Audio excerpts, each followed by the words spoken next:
Hey guys, today we're going to be reacting to the statement put out by US Soccer in regards to birth year versus school calendar year. So let's go.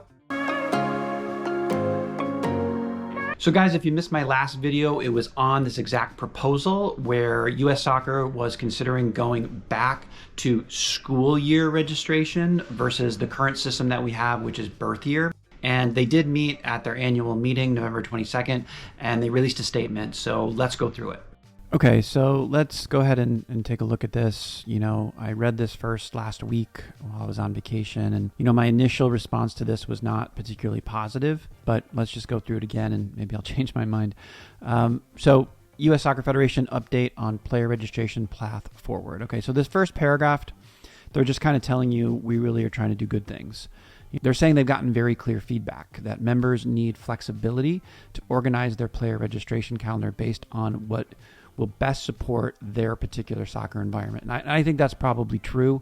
There are quite a bit of variance between, a recreational program in the middle of the country versus, a very competitive, ECNL team on the East Coast. So I do think that is something that leagues and clubs are asking for, flexibility there. And so what they're saying is starting in the fall of 2026, members and leagues will have reasonable flexibility to choose the best registration options for their participants. So I don't know what in the world that means, reasonable flexibility. To me is kind of like a cop-out, like we're just gonna let you do whatever you want, but let's keep going here. They're talking about here with this particular part, insights or why they made these decisions. Okay, so they conducted a survey with members, leagues, clubs, and also gathered formal feedback from broader ecosystem. They received over 15,000 responses from members, leagues, clubs, families, and participants. So they got a lot of feedback, which I think is always a good thing. And they're,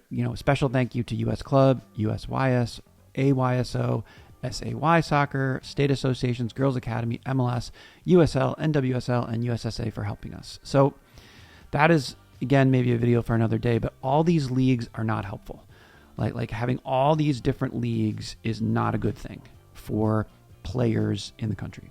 But anyway, they got insights from all these people. They're basically going to lay it out here in this table talking about, I guess the results of their survey. So 41% preferred birth year, 47% school year. 12% other. I'm not sure what other would be, but either way, it's a flip of the coin. So, half the responses said, yes, let's stay with birth year. The other half said, let's go back to school year. And then they're giving some reasons why, for those who preferred birth year, change management concerns were a key reason. I don't know what, I think that what they're saying is they just don't want to change the current system because it's going to break up teams, which is a legitimate concern for a lot of families. Key drivers supporting preferred choice. There's a lot of positives to going by school year, most of them being social. So I don't understand this physical advantages because you're just moving the goalposts. So the older kids will now be August of the previous year birth, and the younger kids will be July of the next year. It doesn't really change anything, in my opinion, from a physical advantages standpoint. They're saying that 60% of the respondents say that they have players that are being adversely impacted.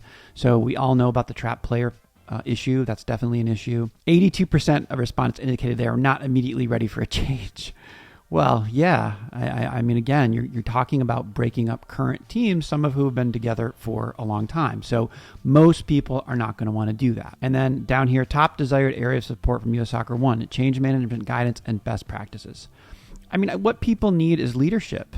Like that's what we need. So this issue, which again I've talked about in my video that I did last time, I don't think is a big issue personally.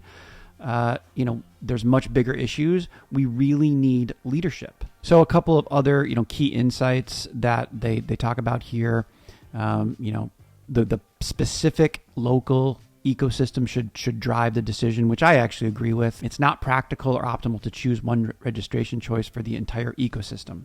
I disagree with that. I think that US Soccer could, if they wanted to, say something like, if you're going to participate in MLS Next or ECNL, you have to do birth year. Everybody else calendar year, or everybody else school calendar year, for example.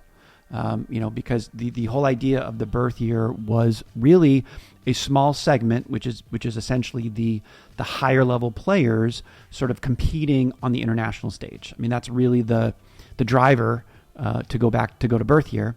But many countries, which I've talked about before, like England and France and other European countries, go by school year for everybody.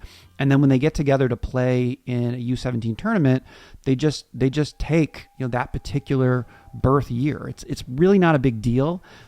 So again, I don't agree that it's not practical or optimal to choose one registration choice. I think U.S. Soccer could take a leadership position and they could say, this is what we're going to do, as a country as a whole. And then down here, there's a recognition that there are many leagues and clubs at the recreational level who already organize this. And a lot of these recreational organizations, they're already doing this. They're not even, they didn't make the switch 7 years ago. So again, I think that that's completely fine and makes a lot of sense. So here's the path forward. Members and leagues will have, again, this reasonable flexibility, which they're really not defining. I don't know what that means. So does that mean that like the league decides? Does it mean that the specific club decides? That there's really not a lot, and I'm hoping there'll be more to come, but there's really not a lot of clarity on that. We're conducting a thorough review of considerations and best practices to equip members, leagues, clubs in the making of the right registration choice. This includes understanding more about the implications between various school year dates. So I think what they're saying is, some states start school earlier, so, they might have to change that a little bit, which again, I think that makes sense. No change for 25-26. I guess maybe that's kind of like to let people, think about it more. It says U.S. Soccer will formally approve the implementation process in the coming weeks. That'll be interesting. I mean, what exactly the process might be, I don't, they're going to have to do something by next year's tryouts, for 2026, not this coming spring, but the spring of 2026, because that's when it's really going to make a big difference. I mean, right now the teams are already set till the end of this year, and then now they're not going to make any changes until 2026. So they're going to have to figure out what exactly these resources and tools are going to be to support by spring 2026. So it sounds like they're going to come up with webinars, training, feedback forums. I mean, I think that the individual leagues and clubs already have an idea of what's best for them. I personally, again, just think that U.S. Soccer could have maybe taken a step here and said, we're going to lead versus just kind of delegate and let people do whatever they want. It'll be kind of interesting to see what that looks like. But for me, this is really kind of a non-answer. I mean, it's like, we're going to give reasonable flexibility. So my take on that is they're going to let the leagues do what they want. Now, what will that be good or will that be bad? I don't know. I think, again, for me, it would have been better for U.S. Soccer to say, we're going to take the lead on this. This is what we're going to do.